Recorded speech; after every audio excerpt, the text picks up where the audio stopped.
বিশ্ব জলবায়ু সম্মেলন কেবলই দুর্গত দেশগুলোর জলবায়ু তহবিল পাওয়ার আলোচনার মধ্যে আটকে নেই। আর ধনী দেশগুলোর ভোগবাদ কমানো, সবুজ প্রযুক্তি আর পরিবেশ বান্ধব বিদ্যুৎ, এই সবকিছুই এখন কপের আলোচ্য।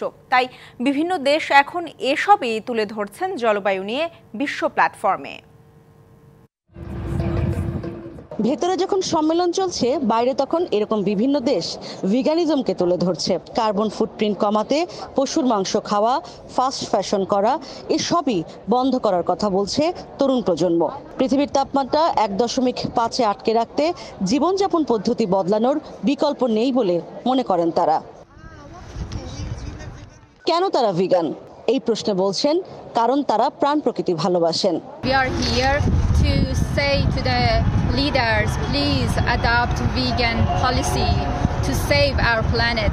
আমরা যারা তরুণ জলবায়ু কর্মী রয়েছি, তারা চাই যে উন্নত বিশ্ব যারা রয়েছে তারা তাদের ভোগ বিলাসিতা কমাক এবং তার সাফারার যাতে অন্য দেশ না হয় সেদিকে তারা নজর দেবে। Any individual who then reduces their meat consumption in a way which works for their own lifestyle is making a difference on a personal level.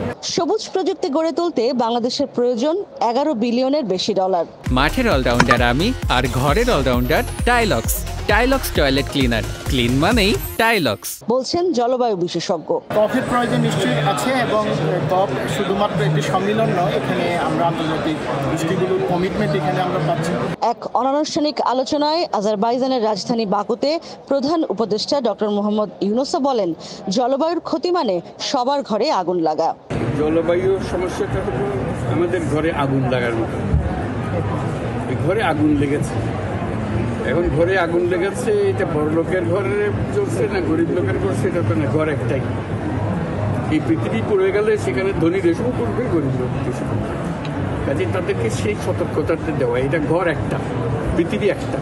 আগামী বছর COP30 অনুষ্ঠিত হবে ব্রাজিলের আমাজনের পাশে। বিশ্ববাসী এখন তাকিয়ে সেদিকে। COP29-এর এবারের সম্মেলনে শুধু জলবায়ু তহবিল নয়, গুরুত্বের সাথে যেটি উঠে এলো সেটি হচ্ছে উন্নত বিশ্বকে তাদের ভোগবাদিতা পরিবর্তন করতে হবে জীবনযাপন পদ্ধতি। তাহলেই বাঁচবে পৃথিবী, বাঁচবে সভ্যতা। ব্রাজিলের দিকে তাকিয়ে রয়েছে সারা বিশ্ব, কি হয় সেখানে আগামী কপে। Ishrat Jahan Urmi, DBC news, Baku, Azerbaijan.